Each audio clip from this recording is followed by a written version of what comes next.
जो हम स्टार्ट कर रहे थे, हम देख रहे थे HCF और LCM के बारे में कि HCF और LCM दो डिजिट्स का कैसे निकालते हैं, वो हमने देख लिया था। अब एक क्वेश्चन दिया हुआ है बुक में एक्सरसाइज 1.1 में क्लास 10th की एक्सरसाइज 1.1। इसमें क्वेश्चन दिया हुआ है 3 डिजिट्स का HCF और LCM निकालना है। सिर्फ निकालना है, निकाल के हमने देख देना है।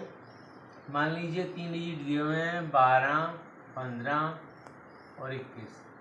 12 के प्राइम फैक्टराइजेशन मेथड क्या होंगे?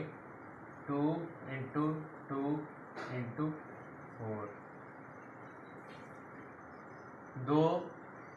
2 मल्टीप्लाई 2 2 ज़र 4, 4 3 ज़र 12। उसके बाद आ गया 15। 15 के क्या होंगे सीधा ही?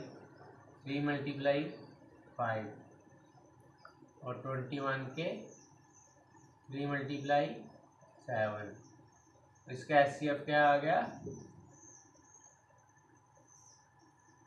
3। LCM निकाल लेते हैं, हम इस तरफ से निकाल सकते हैं।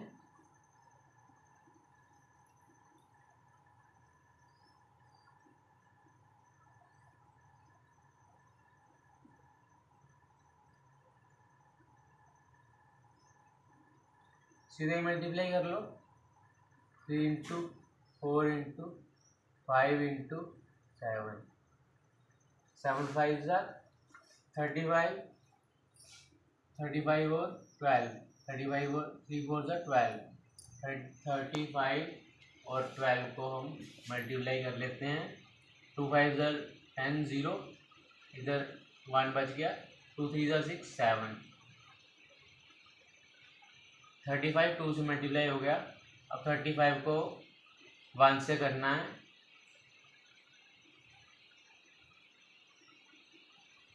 तो ये आ गया LCM कितना आ गया इसका?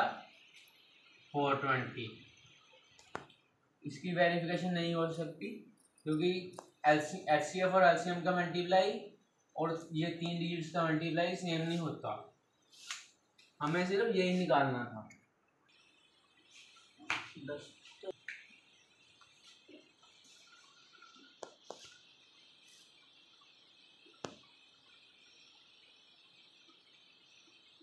एक क्वेश्चन दिया हुआ है जैसे हमने पहले सॉल्व किया था, उसका HCF दिया हुआ है, हमने LCM निकालना है।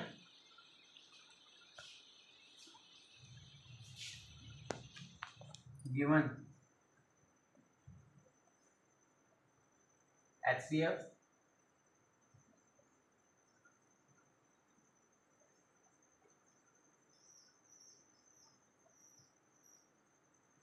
इसमें हम वेरिफिकेशन करके नहीं देखेंगे।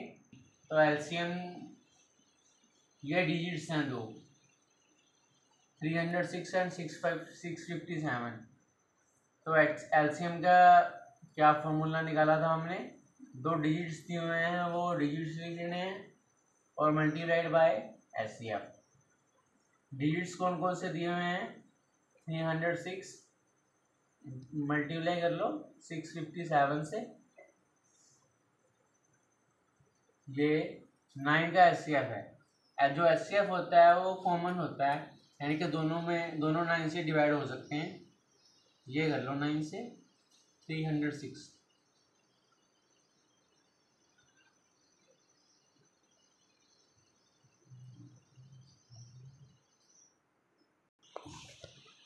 इसको हमने अगर मल्टीप्लाई कर लिया तो 2 2 3 8 आता है। ये जो मैंने पहले करके रखा हुआ है, बस हमने यही सॉल्व करना था, ये निकालना था।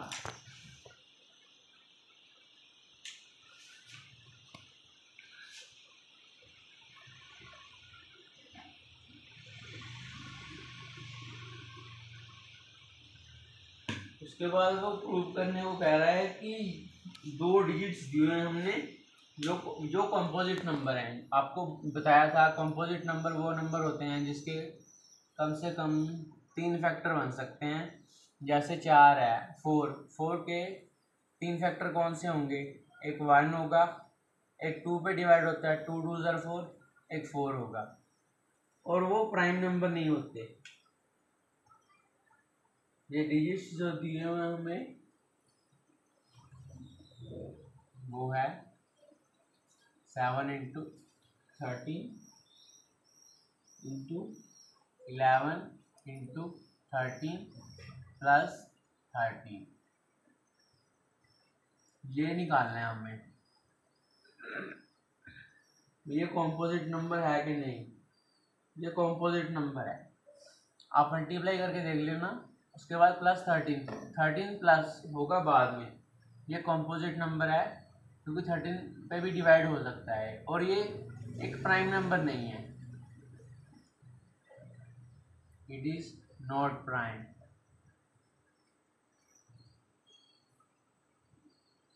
ये प्राइम नंबर नहीं है तो वो कॉम्पोजिट नंबर होता है, so it is composite number.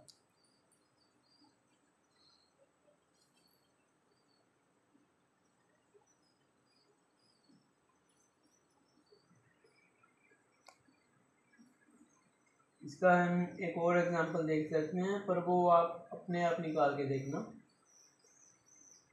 ये मान लो ये जो दिया हुआ था इसका आंसर होता है 1014।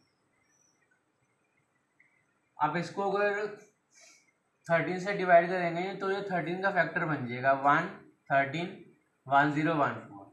अगर ये प्राइम नंबर भी हुआ तो, वैसे 13 भी इसका फैक्टर बन गया तो ये प्राइम नंबर है ही नहीं।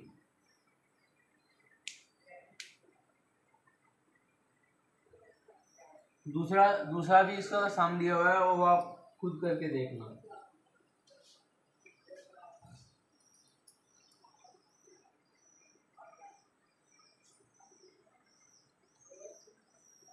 वो मैं करवा नहीं रहा हूँ, वो मैं आपको टेस्ट दे रहा हूँ, आप सोल्व करके देखना।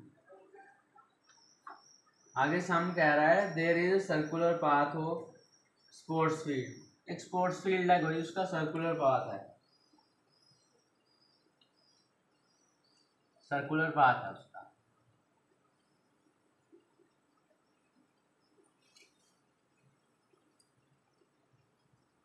जो सोनिया है, सोनिया, मान लो सोनिया है, ये जो पूरा इसको पाथ को कंप्लीट करने के लिए 18 मिनट लेती है, 18 मिनट लेती है। और जो रवि कोई रवि है, रवि नाम का बंदा है, वो भी इस पाथ को कंप्लीट करता है, पर यहाँ से नहीं, वो यहाँ से शुरू करता है। तो वो कितना टाइम लेता है? वो 12 मिनट लेता है। अब क्वेश्चन में ये दिया हुआ है कि मान लो दोनों एक ही जगह से शुरू करते हैं और एक ही जगह पे ख़त्म करते हैं, तो वो दोनों कितना टाइम लेंगे। तो इसमें ये दिया हुआ है, मतलब इसका डायरेक्ट सिर्फ एलसीएम निकालना है और कुछ नहीं।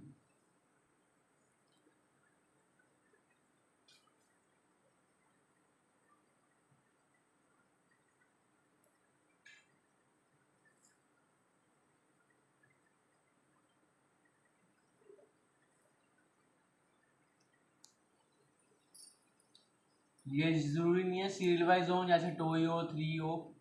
तो ये क्या बन गया? 2 का स्केयर इंटू 3 का स्केयर। 4 9 ज़ा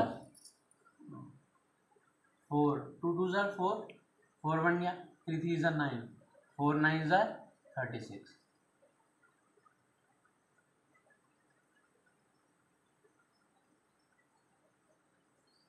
फोर 9 ज़ा 36। तो ये दोनों अगर सेम जगह से मान लो स्टार्ट करेंगे तो ये दोनों 36 मिनट का टाइम लेंगे।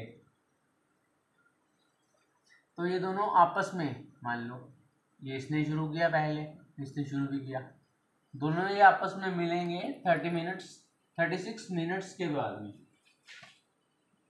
तो ये एक्सरसाइज कंप्लीट होती है, एक्सरसाइज 1.1। हम इसकी बाकी एक्सरसाइज अगली जो है 1.2 वो बाद में देखेंगे। ये आप देख लीजिए, ये नोट डाउन कर लीजिए प्लीज। इसका एलसीएम निकालना होता है और कुछ नहीं।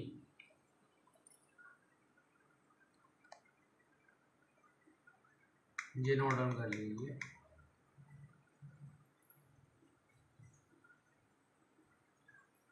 उम्मीद है आपने नोट डाउन कर लिया होगा। अगर वीडियो अच्छी लगी हो तो वीडियो को लाइक कर दीजिए और चैनल को सब्सक्राइब कर दीजिए। और अगर कोई डाउट हो तो मुझसे पूछ लीजिएगा। Okay students.